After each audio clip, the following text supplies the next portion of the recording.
Baiklah, bismillahirrahmanirrahim. Assalamualaikum warahmatullahi wabarakatuh dan selamat petang kepada pelayar-pelayar utusan TV pada petang ini. Dan hari ini kita akan membawakan satu tajuk wal bicara berkaitan dengan kembalikan ceria kanak-kanak. Dan hari ini kita ada tetamu bersama kita adalah Puan Rohana Mahmud, Ketua Unit Psikologi Kaunseling Hospital Kuala Lumpur. Assalamualaikum Puan Rohana.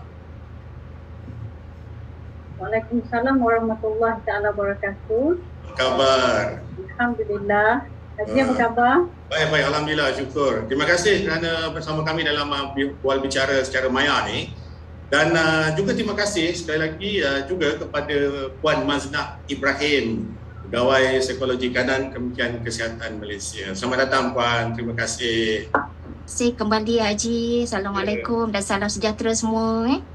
Ya, alhamdulillah hari ini nampak ceria dan tajuk yang kita nak bincangkan pun kita nak kembalikan ceria kanak-kanak. Apatah lagi dalam keadaan pandemik COVID-19. Jadi kita terus kepada perkara yang hendak kita fokuskan perbincangan pada petang ini. Dan mungkin pada hari ini berdasarkan pengalaman Puan berdua, kita melihat kanak-kanak berada dalam ambang tertekan dan dalam keadaan tertekan disebabkan apa? Disebabkan pandemik COVID. Jadi saya nak tanya Puan Rohana pada awalan mukadimah pada program wal bicara kita pada petang ini, pandemik ni kita dah masuk tahun kedua Puan tahun kedua, dan kalau tengok keadaan itu isu sekolah tak dapat dibuka, kemudian kanak-kanak tak dapat keluar seperti biasa, bermain dengan rakan-rakan sebaya mereka, dan mereka tertekan, terkurung di dalam rumah. Jadi apa pandangan Puan Rohana dalam isu ini? Silakan. Jadi dan semua penonton-penonton utusan TV seperti mana kita sedang alami dan kita rasai sekarang ini bahawa kita telah berada pada tahun kedua pandemik ini berlaku dan situasi pandemik COVID-19 yang melanda seluruh dunia ini telah mengubah corak kehidupan kita keseluruhannya dan memberi kesan yang sangat besar. Apatah lagi kanak-kanak kalau selama ini mungkin kita sebagai orang dewasa tidak begitu mengambil berat dari segi perkembangan emosi, keadaan kesihatan mental anak-anak tapi yang sebenarnya anak-anak juga terkesan dengan begitu teruk sekali. Bayangkanlah kalau sebelum ini anak-anak ini dapat pergi menghadiri pembelajaran di sekolah, boleh pergi sekolah, boleh pergi bermain, boleh kayu basikal petang-petang, boleh bermain dengan kawan-kawan. Jadi bila dalam keadaan yang hampir setahun setengah ini mereka terpaksa berkurung di dalam rumah, ini sangat-sangat menjejaskan keadaan emosi mereka apabila mereka tidak lagi dapat enjoy kehidupan mereka seperti dahulu sehingga saya dimaklumkan oleh ibu-ibu yang mengatakan terdapat anak-anak yang merontak nak juga pergi sekolah, nangis-nangis, mengamuk pagi nak pergi sekolah. Kadang-kadang ada yang minta juga ibu pakaikan baju sekolah, lepas tu minta ayah bawa dengan kereta round pergi kat sekolah. Jadi ayah ni terpaksa tunjuk, nampak ni anak, sekolah tutup, tak ada orang pun pergi sekolah, cikgu tak ada, kawan-kawan tak ada. Maknanya sampai begitu sekali anak-anak ni merindui kehidupan dia yang rutin. Itulah Ji. Ya, jadi mungkin Puan Maznah boleh memberi pandangan yang mungkin berbeza. Okey, anak tak boleh keluar. Jadi macam mana kita nak buat? Silakan Puan Maznah. Pada saya kan Haji, kita sebenarnya untuk anak-anak ni dia lebih kepada management atau leadership parents lah.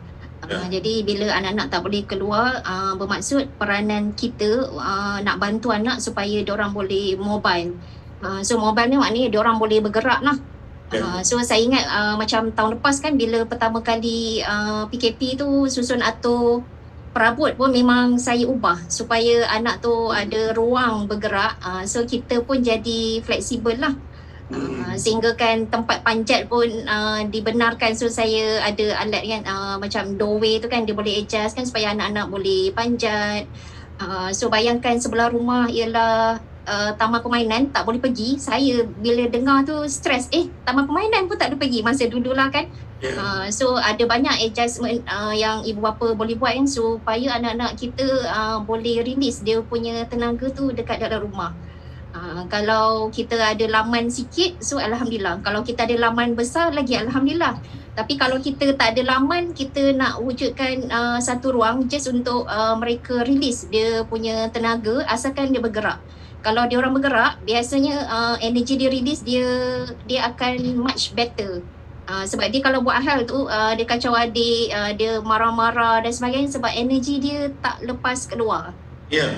Kadang-kadang dia tersekat dalam hal-hal yang tertentu. Okey, kita cerita pasal keadaan rumah yang besar. Tetapi kalau rumah yang kecil, bagaimana? Soal rumah flat, kemudian di manakah ruang-ruang yang boleh kita isi untuk melekakan tekanan kanak-kanak ni, especially. Silakan Puan Rohana ni ataupun Puan Mazna boleh menyambung, silakan.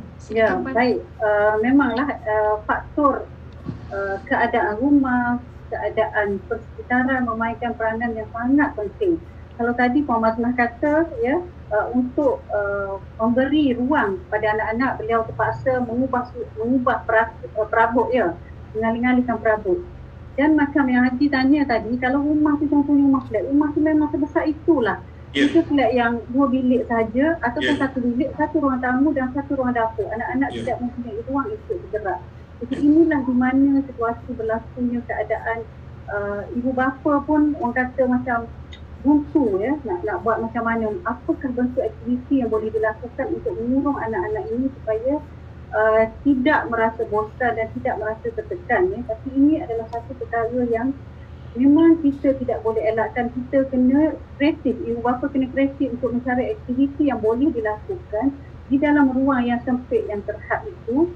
Katakan dah bosan tengok TV, dah bosan main telefon, dah bosan tengok komputer, mungkin games lain, indoor game yang dulu-dulu zaman-zaman kita dulu main, sekarang ni saya tengok dah kembali popular game-game yang begitu. Ya, jadi mungkin Puan Mazna boleh kongsi dengan kami dan juga penonton yang sedang menyaksikan, katalah bentuk kreatif yang bagaimana ibu bapa boleh lakukan ketika dalam keadaan kanak-kanak tertekan di rumah pada waktu ni. Contoh di belakang saya ni mungkin ada dinding yang boleh ditambah-tambah, contoh.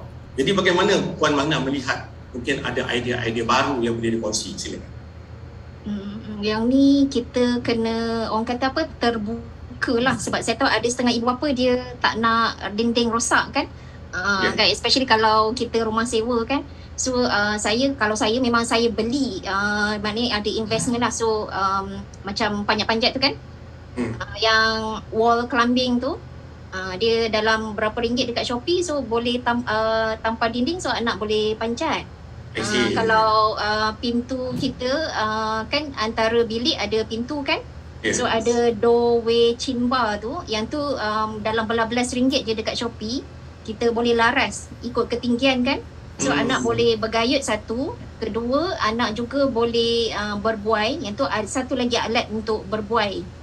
Yang tu supaya anak saya, sebab anak saya kecil lagi Haji, jadi saya nampak keperluan bergerak tu sangat besar untuk mereka. Jadi memang kita terpaksa ubah lah. So dia boleh berbuai, dia boleh, kalau doorway yang chin up bar tu kan, kita orang besar macam nak angkat badan kita kan. So kami buat 5 batang, anak-anak panjat lah. Lepas tu dia ada buaian, dia boleh berbuai.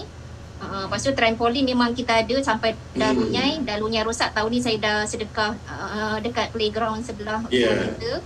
Dan juga bila Puan Rana kata game lama kan, saya terbayangkan, tapi saya tak buat lah, tapi kawan kita ada keluarkan produk kan dari segi tank-tank. Kan? So kita anak-anak kita ajarlah, maknanya kita balik, kita lompat-lompat sebelah kaki dan sebagainya, asalkan mereka bergerak. Maknanya kita kembalikan permainan lampau, pemain-pemain tradisional kita bawa masuk dalam keadaan pandemik dalam rumah kita. Baik, saya nak tanya soalan kedua. Saya nak fokus kepada Puan Mazna, Puan Mazna. Jadi dalam aspek ni, seorang kanak-kanak dalam proses pembesaran normal, jadi apa yang diperlukan pada waktu inilah, berdasarkan pengalaman Puan Mazna? Saya dia dari segi apa yang kanak-kanak perlukan, dia ada banyak model lah. So saya pilih hak kanak-kanak, sebab bila saya faham hak kanak-kanak yang 4 aspek ni, saya akan nampak inilah yang anak-anak kita perlu supaya mereka boleh membesar dengan sihat lah. So yang pertama ialah mereka perlu untuk survive, hidup. Kan yang tu yang datang topik makan minum anak kena cukup. InsyaAllah cukup lah. Kalau tak cukup, kita angkat bendera. Alhamdulillah ada orang datang hantar makanan kan. Makan minum dan juga pakaian, rumah, dan juga kalau dia sakit dia kena dapat ubat supaya dia survive hidup. So kalau hak survival ni saya tengok Malaysia, Alhamdulillah kita okey. Anak kita boleh survive. Itu hak yang pertama lah. Cuma isunya bila sebut makanan, saya sendiri bila nak cepat kan, mami lapar. So kita tak plan masak. So what happen adalah kita akan order. So bila order dan katalah saya ambil fast food kan, dan even saya pun saya ialah student sekarang tengah pelajar kan. Bila makanan tu adalah tak berapa baik, tak berapa seimbang kan, memang function dekat otak tu dia tak baik. Maknanya ibu bapa mungkin bagi makanan yang fast food, gula-gula dan sebagainya puan ada kan. So itu akan menambahkan lagi, orang kata perkembangan normal tu dia akan jadi tidak normal lah sebab dia makan tak berapa sihat. Yang tu kita kena jagalah. Baik. Yang kedua, anak-anak kita perlu hak untuk perkembangan. Bila sebut perkembangan, yang biasanya ibu ayah fokus adalah perkembangan kognitif, iaitu sekolah, akademik. Tapi kita lupa dalam hak perkembangan ni, anak-anak ada hak untuk berkembang secara sihat untuk aspek sosial, emosi dan spiritual. Jadi kita mula nak kembangkan sikit, bukan akademik sahaja. So kalau 5-6 tahun kan tak dapat engage atau 7 tahun tak dapat engage dengan PDPR, which is pada saya okey sebab diorang punya nature adalah perlu melibatkan anggota badan. Yang tu kita nak fikir balik lah. Lepas tu yang ketiga ialah anak-anak kita perlu hak perlindungan. Maksudnya dia perlu selamat. Kat sini topiknya yang muncul ialah bila ibu ayah stres, mungkin dia gaduh-gaduh, mungkin dia akan terpukul anak. So topik incest, topik seksual saya tengok memang muncul lah kan, dari segi penderaan fizikal, penderaan emosi, seksual dan juga pengabaian. Okey, yang keempat, anak-anak kita juga perlukan bersuara dan didengari suara mereka. Kalau hak perkembangan hak kanak-kanak namanya child participation right. Maksudnya hak untuk terlibat.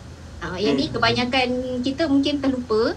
Dari segi kita nak tanya pendapat anak dan dia boleh beritahu apa yang dia rasa. Maksudnya kita mendengar lah. Itu yang hak penglibatan tu. Kan Puan Rana kan? Menarik.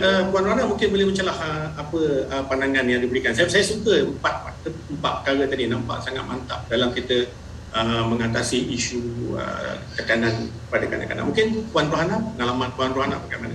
Ya betul. Seperti mana yang Puan Maznah menyaksikan tadi bahawa kebanyakan daripada kita lah kurang peka dari segi hak kanak-kanak itu sebab kita sebagai orang dewasa ni suka sangat meletakkan apa-apa pun nilai kita sebagai orang dewasa terhadap kanak-kanak. Yang mana kadang-kadang apa yang orang dewasa rasa baik untuk kanak-kanak sebenarnya tidak sesuai pun untuk mereka. Sebab kita berada pada generasi yang berbeza. Jadi inilah juga antara perkara yang menjadi satu menjadi faktor konflik dan tekanan juga kepada ibu bapa, terutamanya bagi anak-anak yang menjalani pembelajaran di rumah PDPR, yang mana parents ni dia jadi lebih stres. Dia punya expectation sangat tinggi. Jadi bila dia nampak anak-anaknya tugasan banyak yang tak siap, lepas tu cikgu asyik tulis dalam grup kan, tanya kenapa Tianu ni tak hantar lagi dia punya tugasan. Jadi ibu bapa stres. Jadi bila expectation yang sangat tinggi di pihak ibu bapa ini menyebabkan anak yang jadi mangsa. Yang Puan Maznah sebut tadi, mulalah berlakunya perkara-perkara penderaan dan sebagainya kerana expectation yang tinggi diharapkan pada anak-anak. Baik, saya suka kembali kepada persoalan yang dibangkitkan oleh Puan Maznah. Contoh saya nak bagi satu gambaran.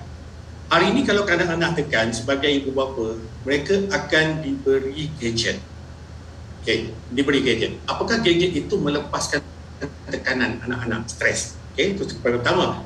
Apakah gadget itu boleh membentuk minda kanak-kanak dalam aspek dalam keadaan pandemik? Ayah tak nak keluar tetapi you boleh duduk rumah. Ayah bagi gadget. Tengoklah sampai petang. Apa komen? Kalau tanya komen, saya rasa ibu bapa yang capna dia tahu dari segi limitasi bawah 2 tahun tak boleh ada skrin langsung. Kalau 2 sampai 6 dalam 1 jam, 1 jam setengah maksimum. Kalau school age maknanya 6 hingga 12 tu sebenarnya 2 jam is maksimum. Even anak kita pun bila PDPR, anak saya kan bila dia tengok laptop kan, so kita nampak isu tu dari segi dia duduk kan. So dengan suami ni kita bincang macam mana nak bantu supaya anak kita boleh tahu actually limit dia is only 2 hours, sebab bila extra masa lain dia boleh main game. Ni isu biasa anak-anak lelaki memang akan main game lah. So kami ni memang dah train daripada awal. So suami saya buat macam apps ke apa dalam komputer kan, bila 4 jam je dia akan automatic shutdown. So bila dia shutdown, kita tengok anak datang kat kita, dia akan buntu, Fatih bosan. Bila bosan, dia pun cari jalan lah. So dia buat Gundam. Saya pun tak tahu apa Gundam, tapi cikgu dia perkenalkan, saya pun belilah Gundam tu kan. So bila dia buat, saya kata, and then kita puji, bagus Fatih, kalau tak ada laptop main game, Fatih okey, saya kata. Tapi dan kami selalu bagi feedback kan, sebab daripada dulu pun bila dia main, kita akan bagi feedback. Fatih bila tengok laptop, perasan tak bila mami ayah panggil untuk solat, Fatih marah. Macam, kan? Itu menunjukkan Fatih terlalu engage dengan gadget. Jadi mami ayah tak nak nanti otak rosak. Memang kita cerita habis-habis lah dekat anak kita kan. So dia faham. So dia boleh commit. Alhamdulillah tu anak kita lah. So untuk yang lain, bila saya tengok topik ni, saya boleh bayangkan bila kita tak nak anak buat hal macam ibu ayah bekerja kan. So dia memang akan bagi gadget, dia bagi handphone. Kan dalam keadaan emergency. Sebab bila anak tu pegang handphone saya pun tak ada kan, anak tu akan diam. So bila diam, anak saya baik, anak saya tak kacau, anak saya tak gaduh, sebab dia duduk elok-elok dengan skrin. Tapi memang dia efek dekat otak, dan efeknya kalau memang dah dapat satu amount tu kan, memang kanak-kanak ni ibaratnya macam diberi dadah sebenarnya, kesan dia tu, sebab dia ada ketagihan dekat mana ketagihan daripada gadget-gadget. Okay, saya nak kembali kepada Puan Rohana. Yang ini berkaitan dengan PDPR, dengan berkaitan PDPR. Tadi Puan Maznah dah sebut tentang PDPR, dan saya nak kemukakan soalan itu kepada Puan Rohana. Baik, isu sekarang ialah ibu bapa menghadapi situasi yang sukar juga apabila you kena gunakan PDPR dan dapat gadget, dan anak terpaksa belajar. Harus belajar. Kalau tak belajar, kami sebagai bapa bagi tekanan kepada anak. Dan anak tak ada pilihan. Pembelajaran sekarang adalah menggunakan norma baru, ialah penggunaan gadget dan juga internet yang sedang kita lakukan sekarang ini secara maya. Jadi apa komen Puan Rohana? Baik, dalam keadaan kita tidak ada pilihan, kita terpaksa menggunakan gadget, memberikan gadget untuk anak-anak belajar ya. Walaupun saya rasa banyak ibu bapa yang sedar kesan ketagihan gadget, kesan pendedahan terhadap skrin ya untuk jangka masa yang panjang seperti mana yang Puan Maznah bagi tahu ya. Tetapi nak tak nak, untuk kita memenuhi PDPR supaya anak kita ini tidak ketinggalan, ibu bapa terpaksa merelakan perkara ini berlaku. Tapi lain pula situasi ataupun konflik yang timbul ya, iaitu anak-anak ini perlu diawasi. Nak masuk kelas kan, di sinilah peranan mak ayah terpaksa pula jadi cikgu besar, terpaksa jadi guru disiplin. Nak tengok abang Along Angah masuk kelas. Dah tengok ada yang tertidur pula, kejutkan bangun, cikgu dah tunggu dalam kelas, masuk kelas. Betul tak Maznah ya? Betul macam tu. Jadi itu satu keadaan. Keadaan yang lain pula apabila dalam keadaan keluarga yang agak kekurangan, yang mana tidak cukup peranti, tak cukup gadget yang nak digunakan. Mak ayah dua-dua katakan BDR, bekerja dari rumah. So 2 komputer mak ayah dah pakai. Anak katakan ada 4 yang kena PDPR. Jadi berapa banyak gadget yang perlu digunakan. Itu yang kadang-kadang mereka terpaksa bergilir. Bila dah bergilir ni kadang-kadang jadi berebut sehingga bergaduh. Dah mak tak boleh fokus pula untuk kerja. Macam tu lagi. Betul. Saya suka apabila kita kata anak terpaksa bergabung dengan ayah kan. Bila nak dapat gadget, kadang-kadang mak nak gunakan handphone, sebab kadang-kadang kita tak boleh nak beli. Kalau anak kita ada 5, takkan kita nak beli semua. Bukan semua yang mampu untuk berbuat demikian. Okey, saya nak kembalikan kepada soalan kepada Puan Maznah dalam aspek emosi. Emosi tadi pada awal Puan dah sebut tentang emosi, perkara itu bagaimana kita nak menangani emosi, pemikiran dan juga tingkah laku kanak-kanak ni. Mereka memberontak kan, setiap hari memberontak. Apa ni ayah, apa ni mama kan. Okey, Puan Maznah, bagaimana nak selesaikan masalah ni? Saya pun dok fikir macam mana nak jawab soalan ni kan. Okey, saya bagi satu. Saya suka tu. Tak, ni anak punya. Lepas tu bila dah banyak sangat, kadang-kadang satu tahap kita buang je. So bila saya tengok ini cantik ni, biar mami simpan lah, mami nak buat model kan. Okey, bila sebut kesan kepada anak, emosi, maknanya dia tantrum, dia marah, dia memberontak, dia gaduh dan sebagainya. Lepas tu pemikiran, kita hanya akan tahu pemikiran dia okey tak okey bila dia cakap, baru kita tahu pemikiran dia salah tanggap, dia negative thinking whatever lah. Ketiga, tingkah laku. Tingkah laku paling senang nampak Haji. Sebab kalau dalam tips of iceberg, kita nampak tingkah laku kat atas, tapi kita tak tahu sebenarnya puncanya ialah di bawah. Jadi tingkah laku anak, tingkah laku anak tu saya modelkan sebagai simptom lah. Simptom pokok yang tidak sihat ialah kalau Puan Rana rajin tanam bunga kan, so katalah pokok yang berbunga kan. So kalau pokok yang sihat, kalau pokok bunga dia menghasilkan bunga lah. Kalau kita tanam buah, akhirnya dia menghasilkan buah. Kan, jadi bila tak sihat, dia maknanya tak terhasil lah bunga yang cantik dan tak terhasil lah buah yang elok. Ataupun kalau pokok yang tak ada buah dengan bunga, dia jadi daun kuning dan sebagainya. Jadi itu ialah simptom, bermaksud anak kita stres. Bila berlaku perubahan, kalau dulu dia dengan cakap, dia boleh ikut peraturan, dia boleh bangun solat subuh. Tiba-tiba dia tak bangun, dia duduk. Kalau remaja kan duduk dalam bilik diam-diam, tak nak makan, tak nak join, tak join rutin contoh. So bila berlaku perubahan, itu adalah simptom menunjukkan anak kita tak berapa sihat. Jadi bila tak berapa sihat, kalau kita nak cepat, contoh macam anak saya, Mami lapar, Mami dia banyak sangat kelas kan. Okey, kita beli KFC contoh kan. KFC tu ialah saya treat the symptom. Makan. Okey, kenyang kan. Tapi kita fikir takkan tiap-tiap hari nak makan KFC, tak boleh kan. Jadi sebab situlah maksudnya bila kita treat symptom, dia akan sementara je Haji. Sebab kalau kita potong pokok bonsai kuning tu, daun dia kuning kita potong supaya hijau. Tapi nanti dia kuning balik sebab kita tak treat dekat akar. Exactly. Okay, so untuk anak, modelnya adalah kita kena, kita nak make sure dia sihat. Yang pertama ialah dia punya makan minum kena okey. Memang kena jaga sebab orang kata kenyang perut tali kecapi apa kan. Betul lah tu. Kalau dia suami pun sama kan, kalau cukup makan dihidang kan, dia tak ada bising. Tu makan. Yang kedua, dia punya tidur sangat penting sebab ramai juga yang bagi feedback kat saya bila anak tu main handphone kan sampai mak pun tak tertengok 2-3 pagi sampai 3-4 pagi. Saya dengar pun terkejut. Kecil, kalau remaja memang sangat ramai lah bagi tahu saya dari segi anak tak tidur, so siang tidur dan sebagainya. So tidur kena jaga. Tidur maknanya kena tidur malam. Siang kena terang lah. Dan quick win-nya adalah kita bagi anak-anak kita kena matahari. So kalau rumah flat saya kata buka lah tingkap tu, pergilah dekat matahari before dalam pukul 7-8 tu matahari tak panas kan. Maknanya kita pergi kat matahari, so apa yang berlaku ialah memang otak kita akan bantu dapat rembes hormon-hormon yang boleh membantu untuk anti-depress. Termasuk mak ayah. Mak ayah kan, jadi kita kena make sure kita dapat matahari sebab saya rasa sumber tu percuma. Kan dan memang Allah bagilah. Kedua sumber air kan. Mana sama matahari, pokok pun perlukan matahari, air, betul tak? Kalau elemen air, kalau budak-budak suka main kolam, kalau kita ada laman bolehlah beli kolam kan. Tapi kalau tak ada, maknanya anak tu main air dekat bilik air, tapi nak make sure selamat tu kita buka lah pintu dan kita kata main dalam bathtub yang kecil tu, itu saja whatever lah. Maknanya elemen air ni sangat membantu untuk bagi budak-budak tenang lah, dan budak akan happy.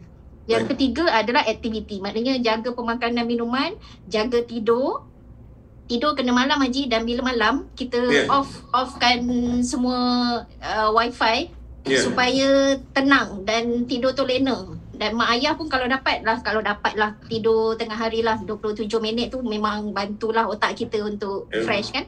Mana kena tutup wifi Puan Mazna, sorry Mak, kena memang kena tutup wifi. Dia kena gelap. Bila gelap tu dia hormon melatonin ni bantu untuk deep sleep supaya kita tidur lena. Tu memang kita dah train. Kami sebab dah tahu kan, so kita train dalam satu rumah buat macam tu lah. Menarik. So pergi pokok tahu ingat tu. Nampak menarik. Saya rasa penonton dah tengok ni dah mula buat lukisan pokok tu untuk anak-anak. Saya nak kembali kepada Puan Rana. Kita ni sebagai ibu bapa kan, saya ni ada cucu lah lagi kan, ada cucu dan sebagainya. Bagaimanalah kita ni sebagai ibu bapa ni boleh membantu dan menyokong karakter baru anak-anak ni dalam keadaan pandemik ni? Puan Rohana, bagaimana? Betul ya, ini adalah satu cabaran yang sangat besar ya kepada ibu bapa. Nak menyesuaikan diri, nak memberi sokongan kepada anak-anak sebab pada masa yang sama ibu bapa ni juga mengalami satu situasi yang kita katakan norma baru. Perkara yang sebelum ini tidak pernah pun berlaku kepada kita. Macam yang saya kata tadi, kalau selama hari ni ibu bapa take for granted kan, dia pergi office, anak-anak pergi sekolah, balik petang tu baru dalam keadaan sekarang semua berkumpul 24 jam dalam satu rumah. Jadi nak menghadapi berbagai kerenah anak-anak yang terdiri daripada banyak peringkat lapisan usia. Kalau tadi Puan Masnah tadi dia bercerita anak-anak peringkat sekolah rendah yang kecil dan tadika. Kalau anak remaja lain pula cabarannya. Kalau anak remaja macam anak-anak saya ni semua tak payah suruh berkurung, memang berkurung je dalam bilik. Keluar-keluar bilik makan. Bila kita tanya kan panggil kenapa tak keluar bilik? Oh, penjarakan fizikal mami. Kata tu bukan penjarakan fizikal, tu namanya penjarakan sosial. Social distancing and physical distancing is not the same, kata.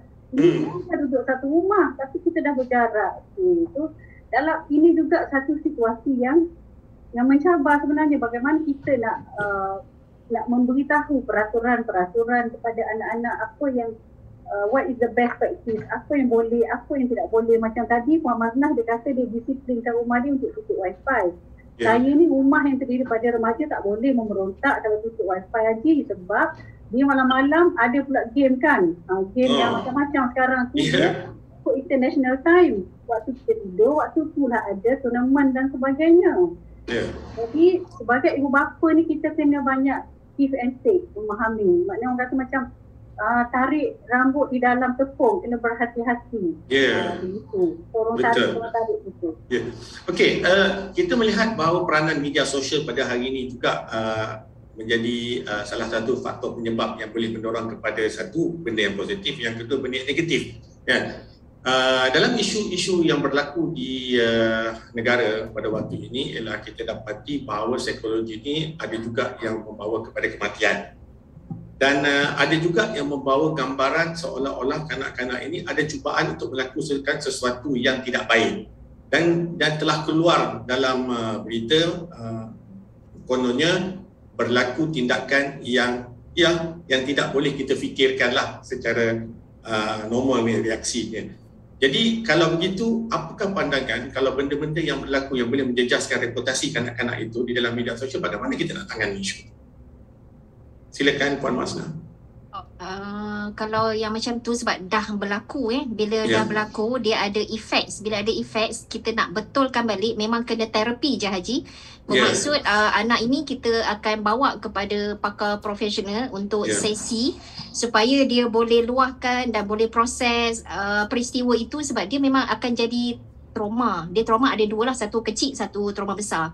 So dia akan jadi kompleks lagi trauma tu kalau effectsnya datang dari tambahan secondary trauma lah, mana orang bercakap dan sebagainya. Sedangkan event tu sendiri very single dan simple saja. So terapi penting untuk budak lah. Lepas tu untuk kita yang tak berlaku lagi dan sebagainya, pada saya, kalau saya lah, saya off je, tidak berapa melihat media. Maknanya saya memang tak tengok, tetapi tak ambil tahu pun benda tu akan sampai kat saya.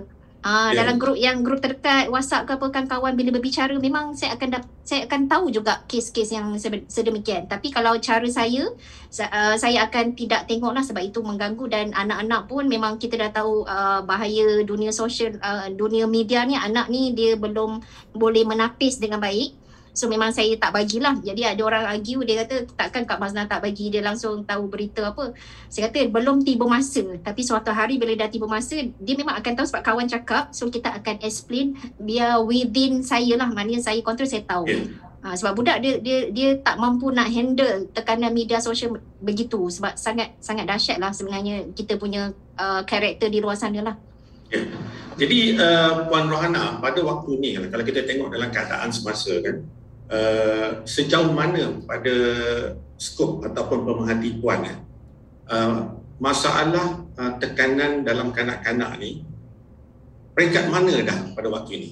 Dan kita tak tahu dan kita tak boleh jangka apa yang akan berlaku pada masa hadapan. Apakah kita masih lagi dalam keadaan PKP, PKPD, pelan pemulihan negara dan sebagainya, PPN. Jadi mungkin Puan Rohana melihat kepada situasi keadaan ini bagaimana? Kalau kita tengok kepada tinjauan kesihatan dan mobiliti kebangsaan NHMS tahun 2019 ya. Tinjauan tersebut menyatakan bahawa hampir 60% daripada kanak-kanak di Malaysia ni mengalami isu-isu yang berkait dengan masalah kesihatan mental. Itu dalam keadaan biasa sebelum pandemik ini datang. Jadi situasi itu pun kita dah rasa macam menggerunkan.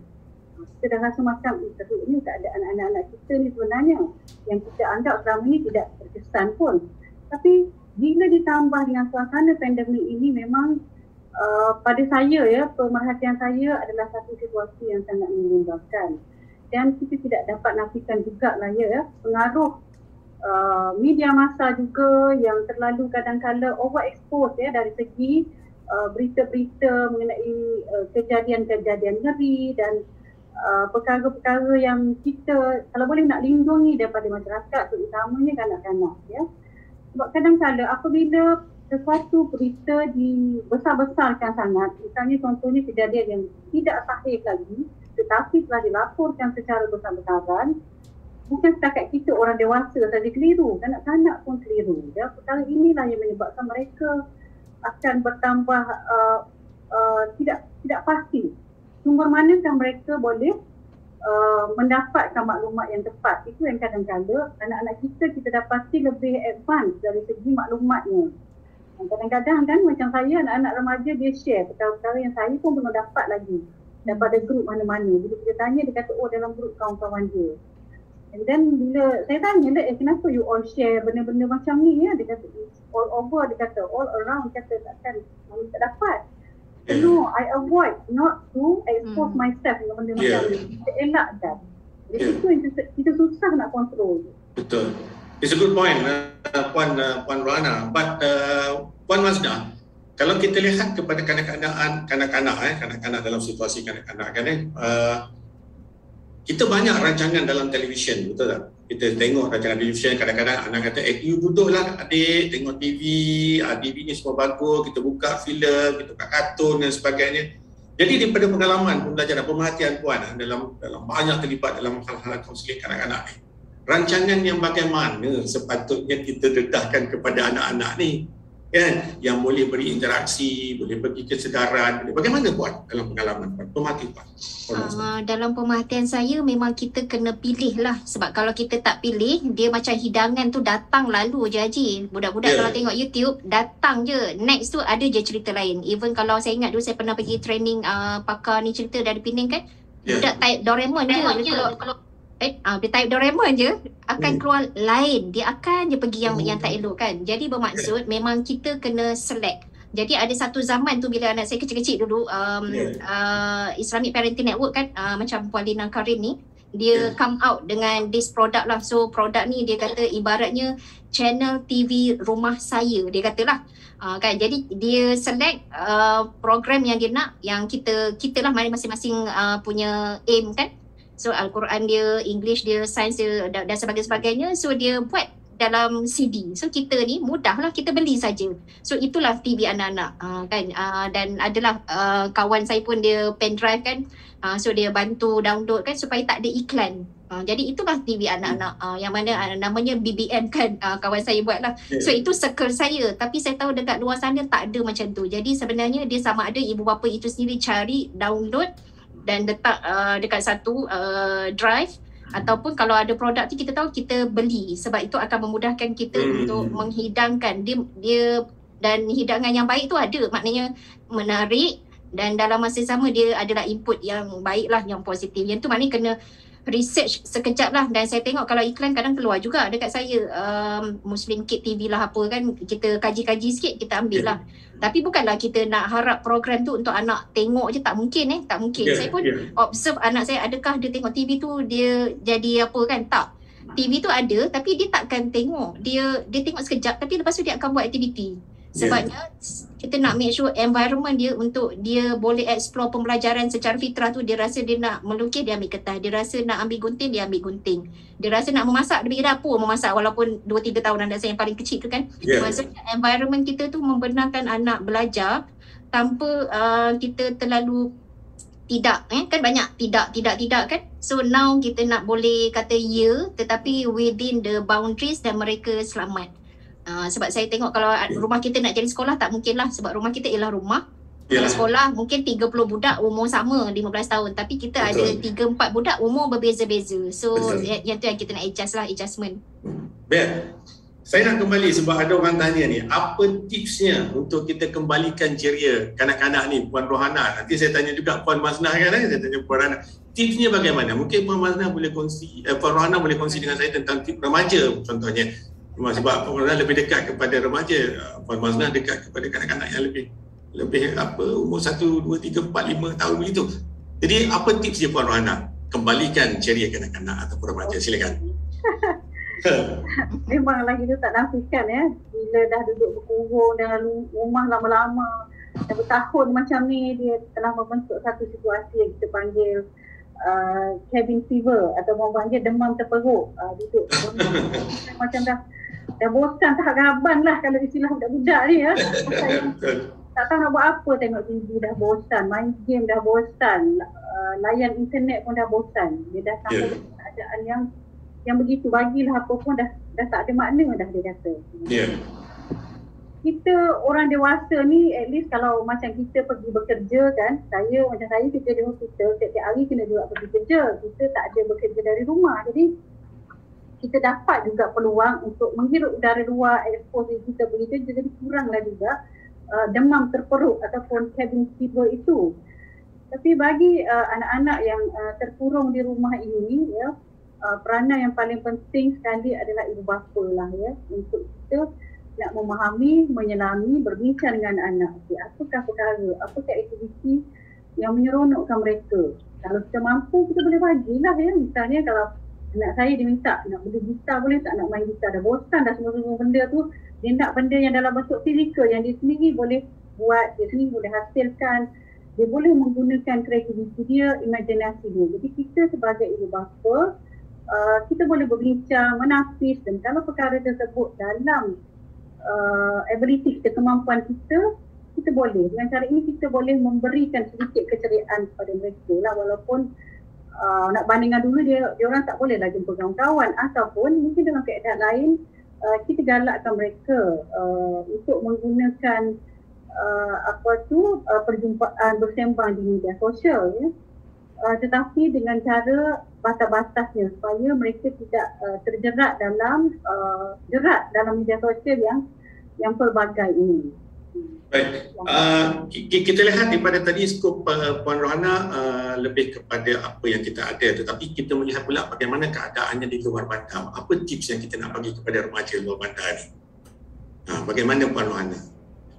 Mungkin ada pandangan daripada Puan Rohana, pengalaman untuk selalu bertemu dengan kanak-kanak, remaja, kaunseling. Mungkin sedikit boleh share? Kalau situasi luar bandar lah, tadi saya sebut dalam keadaan kita di sini yang mungkin kita ibu bapa ada kemampuan Kalau di luar bandar memang skop yang agak terhad tetapi ekspektasi remaja luar bandar tu kalau kita nak bandingkan di bandar ni berbeza. Mungkin mereka mengharapkan lebih pada situasi yang dia dapatlah berhubung dengan kawan-kawan, berhubung dengan saudara mara, dengan di sekitar mereka Dan sebagai ibu bapa ni kita kena melihat adakah dalam lingkungan keadaan yang selamat untuk mereka berkomunikasi, berjumpa ataupun menjalankan aktiviti. Saya lihat ada satu laporan saya tak ingat di kawasan perkampungan yang mana, mereka menjalankan PDPR bersama-sama sebab kampung tu susah nak dapat line internet. Jadi inisiatif penduduk kampung, ketua kampung adalah membina pondok di atas bukit. Atau bukit bukit untuk dapatkan line. Jadi itu adalah antara alternatif perkara yang boleh menggembirakan. At least dia boleh juga bersama-sama, ada rakan-rakan dalam suasana yang terkawal. Maknanya kita tidaklah menyekat langsung, tak boleh langsung. Mereka akan memberontak akhirnya kalau kita terlalu bertegas. Good point Puan Ana. Very good. Puan Maznah mungkin share sikit tips macam mana keadaan dalam bandar, kanak-kanak yang berada di luar bandar juga mungkin kita boleh kongsi sama-sama bagi cadangan kepada ibu bapa yang sedang menyaksikan. Silakan Puan. Pada saya kita kita turunkan level lah Haji maknanya kita jadi anak-anak lah, kalau anak remaja so kita jadi kawan, so kalau anak sekolah rendah kita jadi mate dia lah, school mate dia, so macam contoh kalau anak tu sebenarnya saya tengok luar bandar pun dia agak advance tau, saya tak pasti sebab Perlis ni dia sederhana kan, luar bandar kan. Saya tengok boleh tahan dia punya access dan advance dia tu dari segi gadget whatever kan.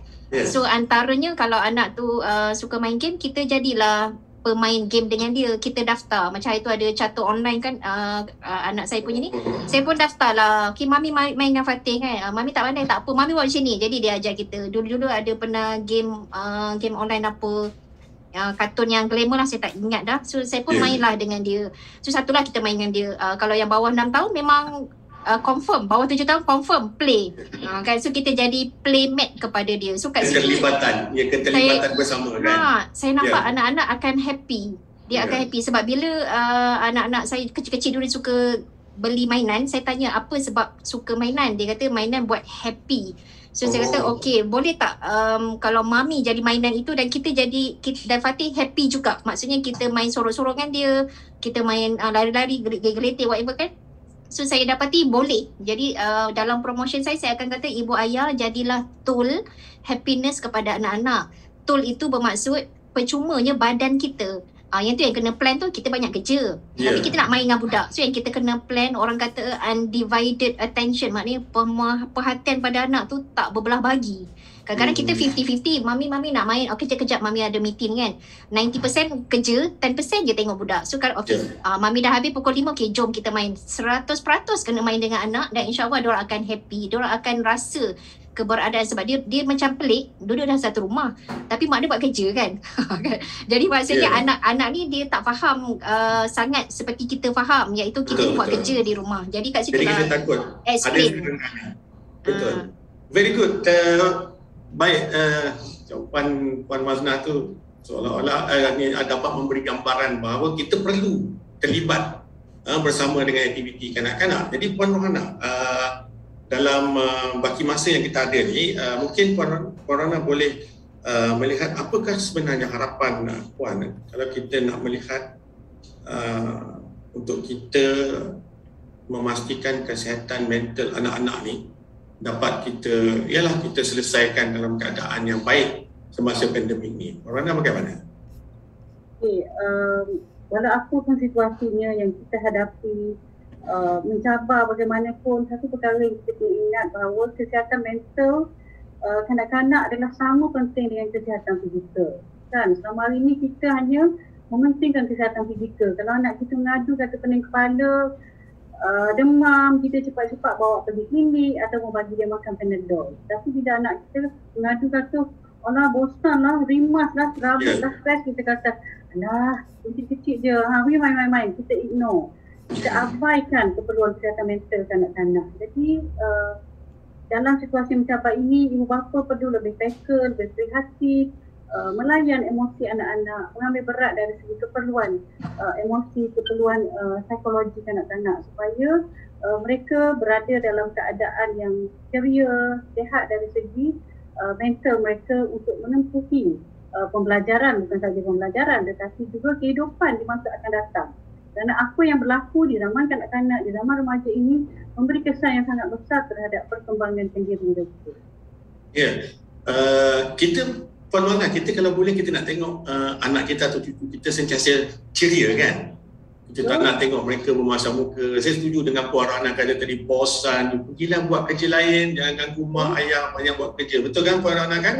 Keadaan itu kadang-kadang membuat anak-anak kita ni menjadi semakin jauh. Jadi sebab itu bila Puan Rohana cakap tadi, keterlibatan yang itu memberikan faktor rapatnya kita dengan anak kita. Betul kan Puan dalam keadaan begitu? Jadi apa pula harapan Puan Maznah berkaitan perkara yang sama saya tanya pada Puan Rohana tadi? Bagaimana? Harapan saya ialah yang pertama, kita seek to understand, maknanya cuba memahami. cuba menyelami lah. Kalau kaunselor ni mungkinlah terror kan, tetapi bila kita jadi ibu bapa sebenarnya kita pun sama. Kadang-kadang terlupa nak menyelami apa yang sebenarnya anak nak rasa. So bila nak menyelami, nak faham tu, nak tak nak memang balik pada komunikasi, Haji. Maknanya komunikasi yang berkesan, yang bukan dalam keadaan sepintas lalu je. Cepat masuk kelas, mami pun ada kelas ni kan, main sepintas lalu. Tak boleh sepintas lalu, dia elok yang bersemuka lah. So saya nampak dalam memahami ni juga macam mesyuarat, saya baru apply lah, which is anak kecil lagi tapi kita try. Saya rasa agak menarik kita buat mesyuarat keluarga, dan saya rasa orang lain dah biasa buat kot yang kita ni kan. So dalam mesyuarat tu dia memang bersemuka depan mata kan. Kan kita duduk atas lantai, lutut bertemu lutut. Jadi anak tu segan sebab pertama kali buat kan. So kita kata tanpa gangguan, tanpa apa, kita berbicara. So dekat bicara tu lah yang ibu ayah boleh menyampaikan dia punya aspirasi ke whatever kan. Atau kadang-kadang orang buat lepas solat, which is okay juga. Kan. Dan masa tu juga anak boleh beritahu. Masa tu lah saya tahu, okay Fatih cakap lah apa yang Fatih teringat cakap, tak puas hati dengan kakak ke apa kan. Tak ada. Oh tak ada kan. Ya kan ada. Wah tiap hari gaduh tau. Kakak ada apa-apa yang tak puas hati. Inilah masa ni nak bagi tahu ni perasaan kakak. Tak ada. So saya ambil kira sebagai mungkin anak-anak okey. Sebabnya dia dah biasa konflik, dan setiap hari pun kita bantu untuk konflik tu supaya resolve kan. So mungkin bolehlah untuk faham ni kita juga nak mendengar kan. Dalam elemen faham tu nak mendengar dan nak two way. So buatlah mesyuarat. Saya rasa kalau anak kita ramai 7 orang kan, yang boleh pukul rata ialah 2. Satu, makan bersama. Kalau dulu kita mungkin makan bersama weekend sebab kita bekerja, sekarang makan bersama ni saya rasa at least 1 hari 1 kali boleh lah makan bersama, Haji. Bila makan bersama tu dia punya bonding dan nasihat tu boleh santai-santai. Nak tegur, ayah tengok mata abang macam dah lebam kan, tidur apa agaknya kan. Boleh santai-santai tapi tengah makan. So bila input makan ni dia sihat, orang kata apa, dia gembira lah sebab makan ya. Kedua, solat jemaah. Kalau dulu mungkin kita tak dan nak solat jemaah, tapi sebab duduk rumah lah, maka kita sebenarnya ada peluang. Kalau anak saya, suami isteri dengan anak kan, memang sebenarnya 5 kali sehari boleh solat jemaah sebenarnya. Tapi kadang-kadang terlepas juga. Jadi at least dapat 1-2 kali sehari Yang tu boleh pukul rata lah. Faham. Nak faham anak kena ada komunikasi. Yang kedua, bila kita dah faham isu anak, kita akan buat adjustment. Adjustment maksudnya kalau rule kita biasa begini, rule sekarang memang akan change, memang akan berubah. Bila kita buat adjustment, kita buat perubahan, kita akan review balik adjustment yang kita dah, mama tengok abang ni tidur lambat, boleh tak kurang awalkan sikit daripada pukul 1 pagi tidur pukul 12. Kan kita buat adjustment kepada rule, and then kita akan review. Dah seminggu kan, okay macam mana, berjaya tak tidur pukul 12, okay apa halangan. Saya rasa yang tu memang nak kena rotate balik, faham anak balik. Lepas tu adjustment sebab kita dah faham isu. Lepas tu kita akan review balik. Kita tak boleh biarkan rule tu 5 tahun tak berubah. Dia memang kena review. Saya ingat seminggu sekali, 2 minggu sekali elok lah kita review balik lah kita punya kejayaan tu kan. Jadi mana kita kena banyak interaksi dengan anak-anak dalam keadaan pandemik ni. Mana kita tak boleh biarkan mereka ni bersendirian. Betul. Jadi keadaan tu kan. Jadi Puan Rohana lah, mungkin ada pesanan akhir lah, bagaimana kita benar-benar dan kita nak beritahu dengan khalayak ni ataupun mereka yang sedang menyaksikan, ibu bapa yang sedang melihat program ni. Kita nak cara mana sebenarnya kita nak pastikan betul-betul ni mengawal perasaan anak, emosi anak, keceriaan anak kita nak kembalikan. Ini kita cakap daripada hati lah. Kita nak beritahu dengan publik ni. Silakan Puan Rohana. Sejujurnya lah, kita ni sebagai ibu bapa nak berikan yang terbaik untuk anak-anak kita. Bukan hanya kerana kita ni ada kepentingan kita sendiri, kita nak anak kita berjaya, kita nak anak membanggakan kita. Ini dilema yang selalu ibu bapa. Ibu bapa banyak menjadikan anak-anak itu sebagai satu pelaburan untuk masa depan mereka. Ini yang selalu menjadi isu kerana ini komplain daripada remaja yang datang. Remaja, anak-anak ini walaupun dah dewasa dan memasuki alam pekerjaan, merasa mereka seolah-olah disayangi secara bersyarat. Ibu bapa menjadikan dia sebagai pelaburan. Kena belajar pandai-pandai, masuk universiti dapat kerja bagus-bagus. Jadi bila perkara itu tak berlaku, tak semesti masuk universiti dapat kerja bagus. Anak-anak kita, ibu bapa kecewa. Anak merasa dikhianati. Jadi perkara yang sangat saya nak berpesan kepada ibu bapa adalah sayangilah anak-anak tanpa syarat. Apapun juga anak-anak kita, berjaya ataupun tidak, cemerlang ataupun tidak, itu adalah amanah, adalah anugerah, adalah hadiah terbaik untuk kita sebagai ibu bapa. Dan apabila ada kejayaan walaupun kecil, raikanlah kejayaan anak-anak kita. Kerana perkara ini menjadi kadang-kadang bila dia dewasa, dia remaja pun dia ungkit juga. Jadi sangat penting untuk kita memberi penghargaan kepada anak-anak sebagai baja emosi mereka yang menjadi bekal untuk mereka berkembang dengan baik di masa akan datang. Puan Maznah bagaimana? Satu je lah satu point. Banyak pun tak apa Puan Maznah, jangan banyak. saya memang banyak idea tapi banyak sangat.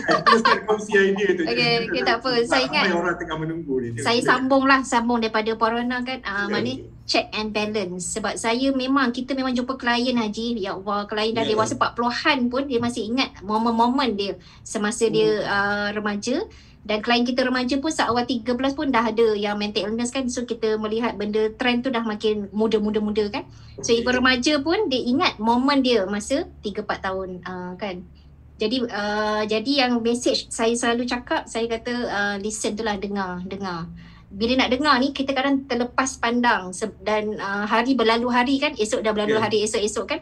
So saya nampak yang paling baik memang betul yang macam Islam sarankan, sebelum tidur kita buat muhasabah dan orang kata kesyukuran. Jadi kita boleh buat aktiviti tu kalau dapat lah supaya boleh check and balance. Sebab saya kalau buat kan 3 gembira hari ni apa, anak pun sebut rupanya dia gembira tadi ikrok dengan mami yang garau ni kan. Lepas tu dah gembira rupanya yang gembira tu berbentuk material. Ingat material lah, tapi tak, yang gembira tu ialah main. Hari ni paling happy untuk Fatih sebab main sorok-sorok dengan mami ayah. Pula dah contoh kan, 3 gembira and then 3 yang tak gembira. Sebab bila 3 yang tak gembira, kita akan tahu apa dalam hati dia. Kalau ada tertinggal lagi, yang kita takut terlepas pandang. Jadi di hujung hari kita nak make sure kita wrap up elok, dan kalau dia ada misunderstanding kita nak betulkan. Minta maaf tadi tu mami tak sengaja, mami bukan maksud macam tu, okay mami sorry, lepas ni mami tak buat lagi, whatever kan. So bila ending dia dah clean, sebab ni saya belajar dekat Institut Nuri juga kan, dari segi otak budak kan. So dia kata bila dah tidur tu, dia kata memori budak tu sebenarnya awal-awal tu dia dah susun file dah. Macam kalau tengok Inside Out, kalau tengok Inside Out kartun tu dia pasal emosi budak. Kalau tengok tu memang betul, maknanya otak tu ada kompartmen emosi dia kan. So bila dia hujung hari tu, okay hari ni kena marah, okay dia kompartmen dia sedih, rage ni macam ngamuk, marah, sedih confused whatever kan. Okay, yang ni momen gembira dia masuk kompartmen ni lah. Bila habis rupanya tutup buku habis. Esok memang hari baru. Jadi tak boleh lah macam nak puji tu kan. Last week mami tengok awak ni bagus. Tak boleh, dia kena immediately.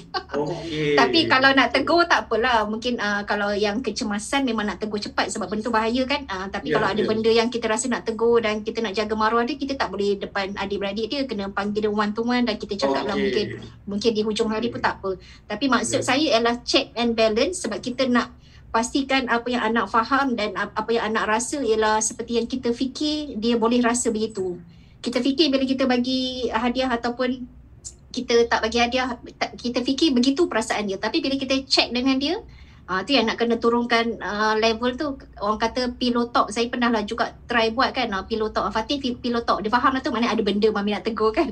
So bila kita dah level dia, kita akan communicate dari hati ke hati. Sebab saya bimbang bila budak yang dia tertinggal memori tu, dia bawa, ibarat bawa baggage tau. Dia bawa sampai dia besar, dia akan ingat sampai mati, which is dia salah faham. Itu yang kena pergi terapi tu. Bila terapi kita akan bawa dia kepada memahami perspektif dia 3, 4, 5 tahun tu dan mak dia yang tengah muda tu, dan kita bawa terapi tu supaya dia nampak perspektif mak, which is mak biasanya memang tak sengaja dan terlepas pandang, dan kemaafan penting lah. Itulah yang penting lah, maknanya check and balance, kena komunikasi. Jadi bila nak buat, satu hari buatlah 1 kali di hujung hari supaya esoknya buka muka baru. Menarik penutup Puan, terima kasih. Baiklah, terima kasih sekali lagi kepada tetamu bicara kita pada petang ini bersama dengan Utusan TV. Sekali lagi saya ucap terima kasih kepada Puan Rohana Mahmud. Terima kasih Puan perkongsian banyak yang Puan bagi kepada kami pada petang ini dan juga kepada mereka yang sedang menonton ini, dan juga tentulah terima kasih juga kepada Puan Maznah Ibrahim, dan rasanya nanti kita akan panggil lagi lah berdua ni untuk kita bincang isu-isu berkaitan dengan counselling dan sebagainya, sebab ada pertanyaan tu dalam Facebook. Kalau tengok dia kata menarik topik ini dan sangat membantu dalam menguruskan masa antara kerjaya dan perhatian kepada kanak-kanak. Nur Azlinda Ali, terima kasih Nur Azlinda Ali yang memberi komen Kemudian Iwana juga, Yazid juga beri komen dalam Facebook, katanya sangat bagus dan membantu dalam aspek parenting. Jadi memang banyak tips yang Puan berdua berikan dalam program ini, dan sekali lagi bagi pihak penerbit dan juga kru Tusan TV yang sedang melakukan siaran langsung ini, saya sekali lagi ucap terima kasih kepada Puan Ketua Puan Wana dan Puan Mana. Juga terima kasih kepada anda yang sedang menonton siaran langsung ini, dan jangan lupa terus layari www.putusantv.com untuk mengetahui perkembangan isu semasa, dan jangan lupa ikuti Facebook ini Putusan TV untuk program-program yang akan datang. Dan jangan lupa hari Jumaat ini kita ada satu lagi program siaran langsung bersama Gadis Campbell. Untuk itu kita jumpa lagi. Assalamualaikum warahmatullahi wabarakatuh. Assalamualaikum.